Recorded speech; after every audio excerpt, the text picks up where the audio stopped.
Why were the lights still on? That was the question on the bridge of U-123, as Reinhard Hardigan brought his submarine to periscope depth off the coast of Long Island in January of 1942. He had crossed the Atlantic in 20 days. He had traveled 4,000 miles from occupied France, and the shore he was looking at looked like peacetime. Coney Island was lit up. He could see a Ferris wheel. The skyscrapers of Manhattan were illuminated against the night sky. Ships were moving with navigation lights on. The lighthouses at Sandy Hook and Ambrose Channel were shining full strength. Germany had declared war on the United States 34 days ago. Hardigan later wrote about what he saw from his bridge.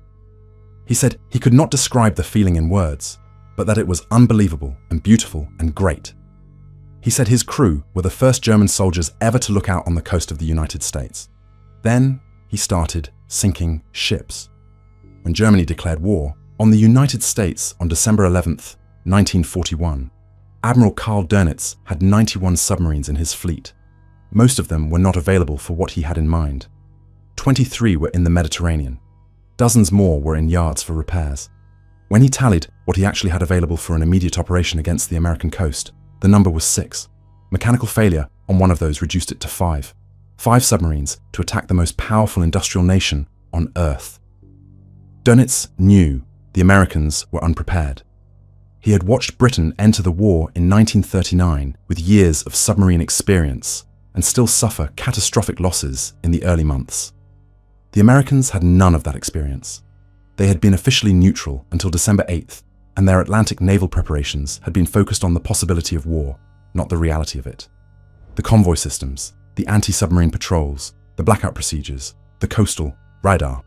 None of it was in place or working effectively. The 5 boats he sent were all Type 9B or Type 9C, the long-range versions specifically built for ocean crossing. They departed from Lorient on the occupied French coast, starting December 18th, 1941. Each boat carried sealed orders to be opened only after passing 20 degrees west longitude. Inside was their target area on the American coast. Hardigan's U-123 had no charts for American waters. Dönitz didn't have any to give him. What Hardigan received instead were 2 tourist guidebooks to New York City. One of them had a fold-out map of New York Harbor. That was the navigational material for an attack on the most important port on the American East Coast. A propaganda ministry reporter named Wolfgang Frank was also brought aboard U-123 for the patrol. There was that level of confidence in how the operation would go. Britain had been at war since September of 1939. By late 1941, every significant British port, every coastal city, every community near the sea was operating under blackout conditions that had been in effect for more than 2 years. The procedures were established, the regulations were enforced, and the British had accumulated hard statistical evidence from their own early war losses, showing that illuminated shores and working lighthouses directly contributed to ship sinkings. They had shared this evidence with American naval planners through the standard liaison channels. The British naval attaché in Washington had been making this argument for months before Pearl Harbor. The British Admiralty had sent detailed reports on what worked and what didn't in convoy protection and coastal defense. The Canadians, who had been managing convoy operations in the Western Atlantic since the start of the war, had also provided advice and practical support. Captain Evelyn Thomas, the Royal Navy representative on the Atlantic Convoy Committee, had specifically recommended that American coastal lighting be reduced before any hostile submarine activity began, noting that once U-boats were operating close to shore, any light became a threat multiplier. The files existed, the information was all there, and none of it produced a blackout order before the submarines arrived. The 5 boats were under orders to reach their assigned areas simultaneously on January 13th and begin their attacks together. The coordinated start was Dönitz's preference. Maximum shock, maximum confusion. No time for American forces to shift resources between attacks. Hardigan jumped the gun. On the evening of January 11th, 300 miles east of Cape Cod, in Canadian waters, U-123's lookouts spotted a large British freighter, the SS Cyclops, out of the gathering dark. She was 10,000 tons, fully laden, making her way toward the British Isles. Hardigan ordered a course to intercept. From 650 yards, he fired 1 torpedo. It cut the Cyclops in two. She sank in 4 minutes. The Cyclops had a crew of 179. 87 of them died. The 92 who survived were in lifeboats in the North Atlantic in January, with rescue ships 20 hours away. It was not the American coast that Hardigan had been sent to attack, but it was close enough to announce what was coming. 2 days later, approaching the Long Island shore at periscope depth and seeing the lights of Manhattan blazing in the dark, Hardigan wrote in his war diary, "It is a pity there were not 10 or 20 submarines here instead of just one." Just after midnight, on January 14th, his lookout spotted the Norwegian tanker Norness against the brightly lit coast. She was carrying 12,200 tons of crude oil from New Jersey to Liverpool. The Montauk Point lighthouse was shining full strength behind her, framing her silhouette perfectly against the night sky. U-123 sank her with 3 torpedoes. 39 survivors were picked up by a blimp and Coast Guard vessel and taken to Newport, Rhode Island. Hours later, Hardigan sank the British tanker Coimbra off Rhode Island. Then he moved south. There is a quote in the record from Peter Kramer, who commanded U-333 on his Florida patrol during the same period. He described what it looked like when his boat surfaced off the coast. He wrote that his crew had left a blacked-out Europe behind them. Every country in Europe at war had been living under blackout conditions since the fighting began. Cities, ports, roads, airfields, all of it dark from dusk to dawn. You grew up in the war learning to navigate blacked-out streets, to keep curtains drawn, to drive with masked headlights, or not drive at all. The whole of the continent that the war had been burning through since September of 1939 was dark at night. They surfaced off Florida and found Ferris wheels and boardwalk lights and hotel neon signs and automobile headlights running right along the coast. Kremer wrote that he and his crew rubbed their eyes in disbelief. The situation wasn't just that the cities were lit. It was the logic behind why the cities were lit. British officials had been recommending to their American counterparts since before the United States entered the war that a coastal blackout was essential to prevent exactly what was now happening. The British knew. They had lost ships to exactly this problem off their own coast in the early months of the war before they implemented blackout procedures. They had shared the recommendation, the procedures, and the evidence with American naval planners. The American coastal cities were only requested to consider turning their lights off in December of 1941. The request was not an order. It was directed specifically at communities along the shoreline, not at the cities themselves, because, as the official record notes, American authorities did not want to offend the tourism, recreation, and business sectors. The resort towns and beach communities and boardwalk attractions refused to go dark because darkness was bad for business. Ships were dying because Atlantic City's boardwalk was still lit. Cape Hatteras, North Carolina, was the worst stretch of the American coast in those months. It is where the Gulf Stream turns away from shore, creating a zone of shallow warm water that had been one of the busiest shipping lanes on the Atlantic coast for a century. Every tanker running oil from the Texas Gulf to the northeast, every cargo ship moving war material up the coast, passed through Diamond Shoals off Cape Hatteras. The shipping lanes were published and well known. The routes didn't vary. The Germans had charts of the shipping lanes even if they didn't have charts of the harbors. The American Naval Command had designated specific channels along the coast and required ships to stay in them, which had the effect of concentrating targets in predictable locations. The patrol schedules of the few available American anti-submarine vessels were also regular and predictable, which meant that U-boats submerging before a patrol and surfacing after it could attack the ships in between without interference. You couldn't have designed a better scenario for submarine attack if you'd tried. Hardigan arrived off Cape Hatteras on January 19th and sank 3 ships and damaged a 4th in a single operational period. The coast was brightly lit behind every target. The ships were running on regular routes with navigation lights. The American response consisted of a handful of vintage vessels from the early part of the century that were not equipped or designed for anti-submarine work. The tanker city of Atlanta sank on January 19th, with 44 lives lost. The Malay sank the same day. The Latvian freighter Kiltvira was also torpedoed. The oil from the burning ships came ashore on North Carolina beaches for days afterward. American civilians watching from the shore could see the fires on the water. They called it the Torpedo Alley. American civilians on the beaches and in the hotels along the coast were watching ships die in front of them. This was happening within sight of land. within sight of lighthouses that were still operating, within sight of resort hotels whose rooms were still lit and whose guests were, in some documented cases, watching burning tankers from their windows while their management debated whether to dim the hotel signs. The tanker, Dixie Arrow, was torpedoed by a German submarine off Cape Hatteras on March 26, 1942. She was carrying crude oil from Texas to Marcus Hook, Pennsylvania. 3 torpedoes hit her, and the resulting fire was visible for miles. People in coastal communities 30 miles away called to report the fire. No aircraft came. No Coast Guard cutter came. The Navy's official response was to not respond because the few available anti-submarine vessels were on scheduled patrol elsewhere. 11 of the Dixie Arrow's 33 crew survived. Their captain, Axel Greeland, went back into the burning oil slick in a lifeboat to try to rescue more survivors and pulled several men out before getting them to safety. He received the Merchant Marine Distinguished Service Medal for it. The tanker was still visible from the shore the next morning. This was happening while the resort towns were debating whether their boardwalk lighting constituted essential service.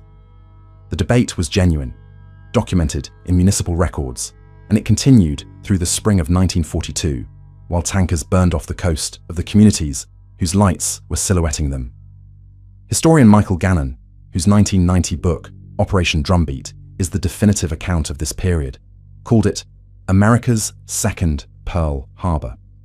He placed particular blame on Admiral Ernest King, the Commander-in-Chief of the United States Fleet, for refusing to implement convoys and ignoring British and Canadian advice about anti-submarine measures. King, who was known for a confidence that did not accommodate outside advice easily, kept the handful of destroyers available on the East Coast assigned to offensive patrols rather than convoy escort, in part because of public and political pressure to be seen hunting submarines rather than protecting shipping. Protecting shipping looked defensive. Hunting submarines looked aggressive. The ships kept dying. The Eastern Sea Frontier, the naval command responsible for protecting the American East Coast, was commanded by Rear Admiral Adolphus Andrews. He had, at the start of the campaign, vintage gunboats from 1905, patrol boats from 1919, 4 converted yachts, and 7 Coast Guard cutters. That was his anti-submarine force for 1,000 miles of coastline. In New York Harbor, at anchor, were 7 destroyers. They could have been deployed as convoy escorts.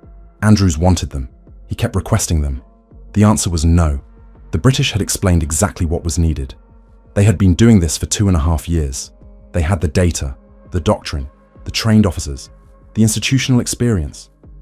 They had offered to send ships directly. They had offered to send instructors and procedures. Admiral King refused most of it, in part because accepting it required acknowledging that the British knew things the American Navy didn't, which conflicted with King's institutional culture. The Royal Navy had spent 1940 getting destroyed along the British coast by the same tactics. It had taken them months to stop it. The Americans were now going through the same process, having received the benefit of everything the British had learned and choosing not to apply it. By the end of January 1942, the 5 boats of the initial drumbeat wave had sunk 25 ships and more than 150,000 tons of shipping. When they returned to Lorient, Dönitz wrote in his war diary that each commander had such an abundance of opportunities for attack that he could not by any means utilize them all. There were times when there were up to 10 ships in sight, sailing independently with lights. 10 ships at once, in one field of view, all lit. The American Navy's weekly loss reports from that period are preserved in the National Archives. They are calm in tone and measured in language, the way official reports tend to be. The numbers in them are not calm. Week by week through January and February and March of 1942, the total of ships sunk and tonnage lost, and lives ended, accumulated into something that should have been obviously unsustainable from the beginning. The Eastern Sea Frontier's patrol reports from the same weeks show patrol vessel after patrol vessel, noting the fires visible at sea, the oil slicks, the empty lifeboats, and the absence of any submarine contact. The U-boats were sinking ships and leaving before the patrol vessels arrived at the scene. The shore lights that had made the kills so easy were still on when the patrol vessels searched the dark, empty water where the ships had been burning hours before. The first 5 boats had proved the concept. Dönitz sent more. The second wave included Germany's best commanders. Eric Topp in U-552, Johann Moore in U-124. Hardigan himself returned for a second patrol in U-123. The second wave hit harder than the first because the American defenses were still not organized and the lights were still on. Johann Moore was one of the most effective commanders in the Drumbeat campaign. On a single night during the second wave, he torpedoed 4 tankers and a steamer sailing in an unescorted convoy. 4 ships in one night. A convoy, which should have been the safest form of travel, was being attacked because the American escort force assigned to it was too small and too poorly equipped to stop a confident submarine commander who knew the odds. The problem of range was partly solved by the Type 14 supply submarines, the milch cows, which could meet operational boats at sea and transfer fuel and torpedoes. Scripts earlier in this channel have covered the milch cow program in detail. The relevant point here is that the milch cows allowed Type 7 boats, which normally couldn't reach the American coast from French ports, to extend their range enough to operate off Cape Hatteras and the Florida coast.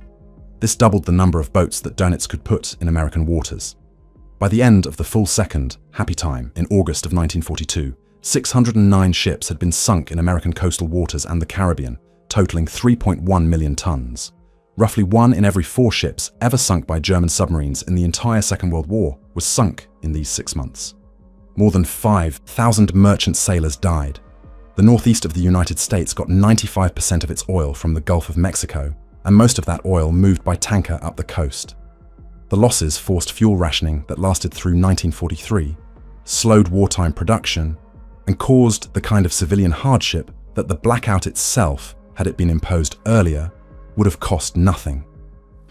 For U-66, the killing that best illustrated what the lights were doing happened on the evening of January 19th, 1942. Commander Robert Richard Zapp was operating off the New Jersey coast when his lookouts found the Canadian passenger steamer Lady Hawkins heading south. She was carrying 320 passengers and crew and running in blackout condition, zigzagging as she went. The lights of the New Jersey shoreline were directly behind her. It didn't matter that she was blacked out or zigzagging. The shore behind her was fully lit, and against that background she was as visible as if someone had drawn an outline around her in the dark. Zapp tracked her easily and fired. She sank in 45 minutes.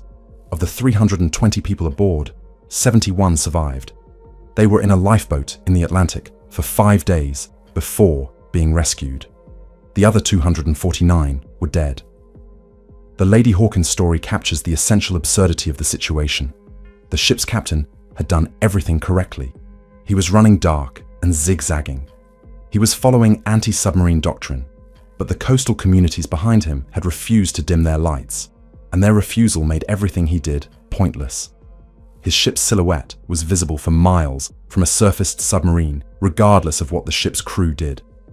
The same thing happened to ship after ship along the entire coastline during the first months of 1942. Merchant sailors were dying because of a decision made not by the Navy, not by the Germans, but by hotel managers and resort town politicians who believed that dimming the lights would hurt their spring tourism season. Johann Moore had the most productive single night of any commander in the American campaign.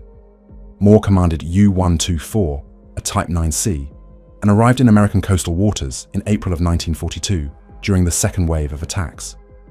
By April, he had already received the Knight's Cross for his operations in the Atlantic. He was 27 years old. On a single night, operating off the American coast, Moore torpedoed 4 tankers and a steamer sailing in what was supposed to be an escorted coastal convoy.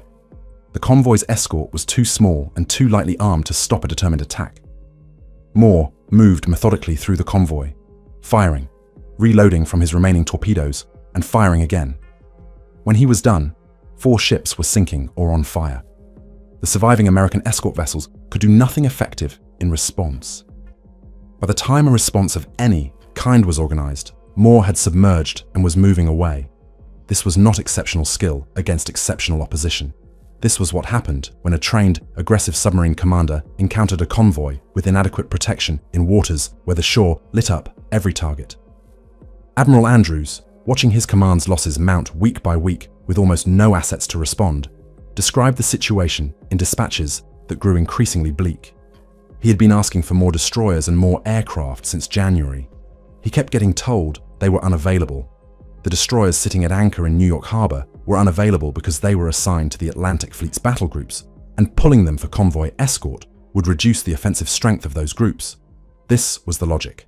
Protecting ships from current attack was less important than maintaining the capability to fight an offensive battle that hadn't started yet against an enemy threat that hadn't materialized. You are a merchant sailor on a tanker heading north from Texas with a load of crude oil. You are off Cape Hatteras in January of 1942 on a route you have made dozens of times.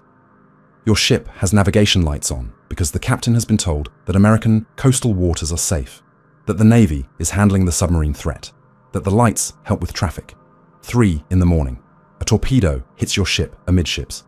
The explosion is not like anything you have been told to expect. It doesn't feel like an explosion from outside. It feels like the ship itself has suddenly broken. The deck tilts and the engine room is already underwater. The oil in the cargo tanks catches, and the fire goes up the sides of the ship so fast that men who were standing at the rail are burning before they can move. You have maybe 4 minutes. If you get a lifeboat over, and if the fire hasn't already reached the lifeboat, and if the winch and the falls aren't frozen or jammed, and if you can get enough men into it in 4 minutes, you are in a small open boat on the Atlantic coast in January. The water temperature is 45 degrees Fahrenheit. The shore is visible. The shore lights are on. The shore is approximately 8 miles away. Nobody is coming for you tonight. The pattern of American rescue response in the early months of 1942 was nearly as inadequate as the anti-submarine response. There was no organized system for coordinating rescue of survivors from attacked ships. The Coast Guard and Navy assets that might have been assigned to rapid rescue response were the same inadequate assets that were supposed to be handling anti-submarine patrol. The fishermen in some coastal communities organized their own informal rescue operations, going out in small boats when they saw fires at sea, pulling men from the water on their own authority. Some survivors drifted for days. The crew of the tanker Rochester, torpedoed in March of 1942, survived in lifeboats for 6 days before rescue. The survivors of the city of Atlanta, sunk by U-123 in January, included men who had been in the Atlantic winter water long enough to be semi-conscious when they were pulled out. Captain Axel Greeland of the tanker Dixie Arrow, torpedoed on March 26th off Cape Hatteras, survived the initial sinking and then went back into the burning oil slick in a lifeboat to pull additional survivors out. He received the Merchant Marine Distinguished Service Medal for it. 11 of his 33 crew survived. The standard casualty description for merchant ship sinkings in this period includes cause of death categories that don't appear as prominently in other theaters. Died of exposure, died in burning oil, unaccounted for. Unaccounted for meant there was nobody left to describe what had happened, or the lifeboat capsized in the dark and was never found, or the survivors lost track of crew members in the chaos after the torpedo hit. The shore lights were on. The tankers were silhouetted. The lighthouses were shining. The communities whose lights made the killing possible were, according to the municipal records that survive, actively debating whether a blackout would hurt their spring tourism season. The destroyer Roper had been on patrol off the North Carolina coast for months without result. Night after night, sonar contacts that turned out to be nothing. The occasional burn on the surface from a tanker that had been hit while Roper was somewhere else. The helplessness of a ship with good weapons and no targets. On the night of April 13th into 14th, 1942, the Roper's radar operator got a contact in the dark northeast of Nag's Head. It was surfaced and moving. It wasn't a merchant ship. The Roper turned toward it at full speed. U-85, under Commander Eberhard Gregor, had been operating off Cape Hatteras for weeks. It was one of the second wave boats, a Type 7B, that had used fuel transfer from a supply submarine to make the Atlantic crossing. Gregor was 26 years old and an experienced commander. When U-85 spotted the Roper bearing down on it, and Gregor ordered a torpedo fired, it missed. The Roper fired her main gun and put a round into the U-boat's pressure hull. U-85 could not dive. She was surfaced, damaged, and being closed by a destroyer. The Roper's searchlight caught U-85 clearly, and the Roper's crew reported seeing German sailors on the deck, some of them in life-saving gear and apparently trying to escape the boat. The Roper fired again. The U-boat sank. The Roper then dropped depth charges on the location to make certain the submarine wasn't feigning, and then turned on its searchlights to look for survivors. The The depth charges killed the men who had been in the water trying to survive. Whether that was the right decision is something that American sailors and historians have argued about since the war. The standing doctrine was to ensure the submarine was destroyed before attempting rescue, because a submarine feigning sinking could resurface and attack the rescuing vessel. The Roper's captain followed doctrine. 29 German sailors' bodies were recovered from the water the next morning. 17 were not recovered. All 46 of U-85's crew died. It was the first U-boat sunk by an American surface vessel in the war, 4 months into the campaign. The first German submarine to be sunk by an American Navy surface vessel was U-85 under Commander Eberhard Gregor on April 14, 1942. The destroyer Roper found U-85 surfaced at night off Nags Head, North Carolina, chased it, and attacked it with depth charges and gunfire. All 46 of U-85's crew died. 29 bodies were recovered from the water. The American Navy had been in the war for 4 months. The formal blackout order for the American East Coast came in stages. A partial dim-out in May 1942 was only partially effective because cities continued arguing over what counted as essential lighting. The order took effect more completely through April and May, with some areas not fully complying until July of 1942. When the blackout was finally enforced consistently, with headlights masked and hotel signs darkened and lighthouses dimmed and windows covered, the sinking rate along the American coast dropped immediately. The U-boats moved on to the Caribbean and the Gulf of Mexico, where the lights were also still on and the defenses were equally thin. The pattern repeated: easy hunting, civilian resistance to blackout, ships dying, slow institutional response, then eventually darkness and the end of the easy phase. By August of 1942, the Caribbean and Gulf phase was also ending as defenses improved. In the fall of 1942, Dönitz shifted his main effort back to the North Atlantic, where the tonnage war was still contested and where the larger strategic outcome would be decided. The second happy time was over. The 6 months it had lasted represented a degree of avoidable loss that American and British historians have been arguing about ever since. The British had given the Americans everything they needed to know. The American command had largely refused to use it. The resort lights were still on, and the boardwalk was open for business.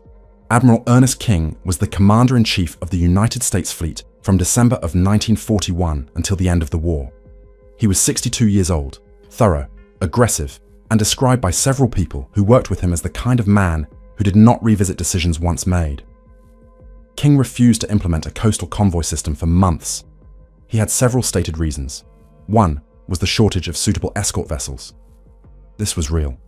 The ships designed for anti-submarine escort were largely committed to the North Atlantic convoys and the Pacific, and stripping them from those assignments to protect the East Coast would create vulnerabilities elsewhere. This argument had genuine merit, though it was also used to avoid decisions that might have been made differently. A second reason was King's assessment that convoys without adequate escorts were more dangerous than independent sailing, because a convoy concentrated targets in one place and an escort that failed to stop an attack left many ships vulnerable simultaneously.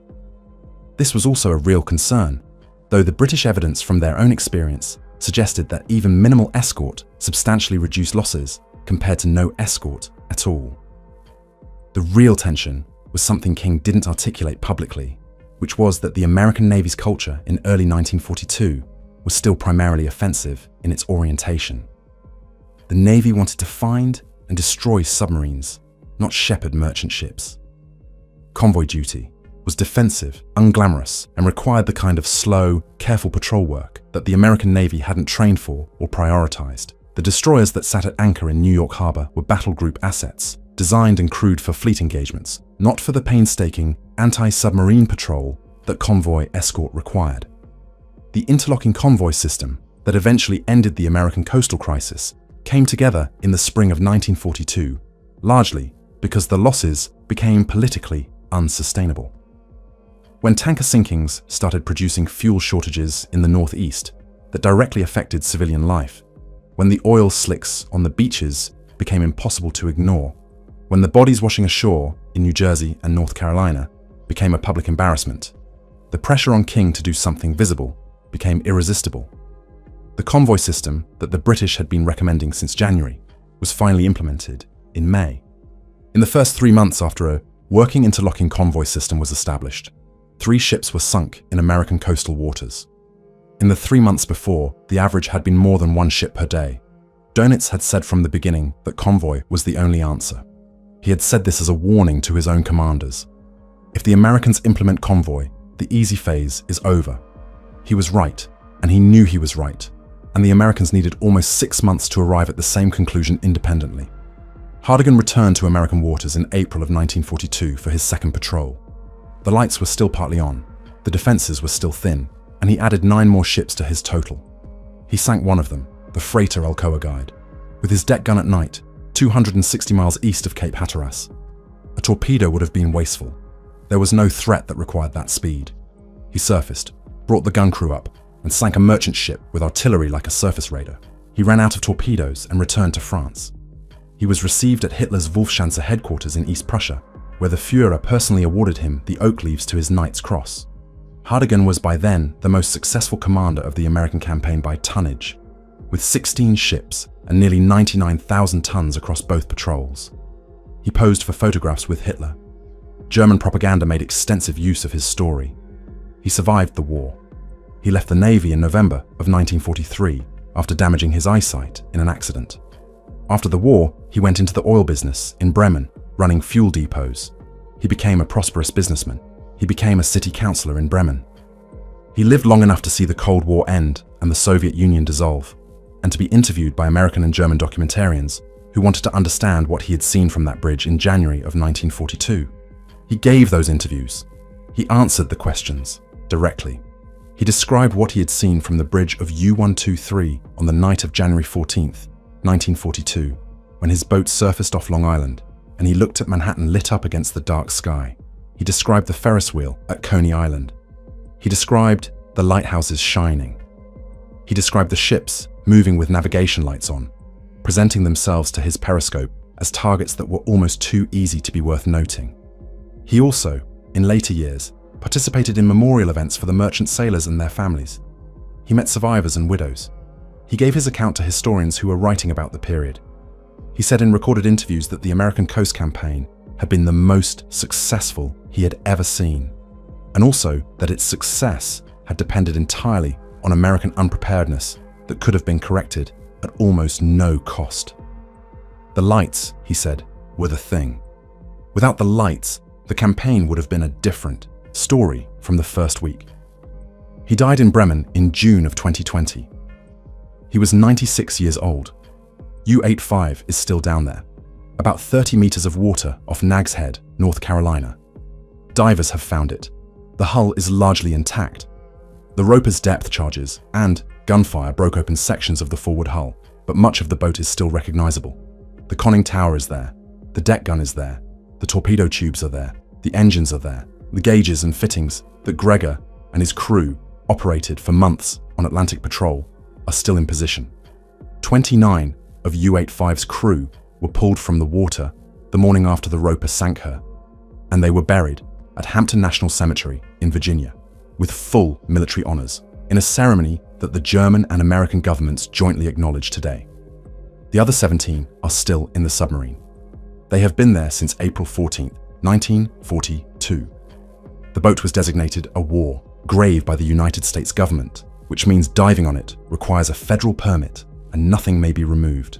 Commander Eberhard Gregor was 26 years old when he died off Nags Head. He had graduated from the German Naval Academy in 1938. He had been in the Atlantic since the start of the war and had made at least 2 operational patrols before taking command of U-85. His boat was one of the first to be sent to the American coast in the second wave after Drumbeat proved what was possible there. He died 4 months after Germany declared war on the United States, in waters that had been relatively safe for German submarines right up until the moment they weren't. The lights were still partly on when the roper sank him. The full blackout wouldn't come for another 2 or 3 months, depending on the community. The resort town argument about essential lighting was still unresolved. The hotel managers were still deciding. U-85 sank in April 1942. The American East Coast lights had been on since January. 4 months of burning ships, of oil slicks washing up on the beaches, of hotel guests watching from their windows, while the managers debated the economics of dimming the boardwalk signs. Hardigan, who started all of it and outlived almost everyone connected with the campaign, gave interviews in his later years to journalists and historians who wanted to understand what he had seen from his bridge off Manhattan in January of 1942. He said the same thing in every interview. He said the lights were the thing. The lights made everything else possible. Without the lights, he would have found the American coast like any other coast. Dark, difficult, defended. With the lights, it was something else entirely. Then, the destroyer Roper put her depth charges down, and the answer to what it cost to leave the lights on was lying on the bottom off Nag's Head. It's still there. It'll be there long after the last person who remembers any of this is gone. 30 meters of water, the same water the tankers burned in for 6 months, while the boardwalk lights stayed on.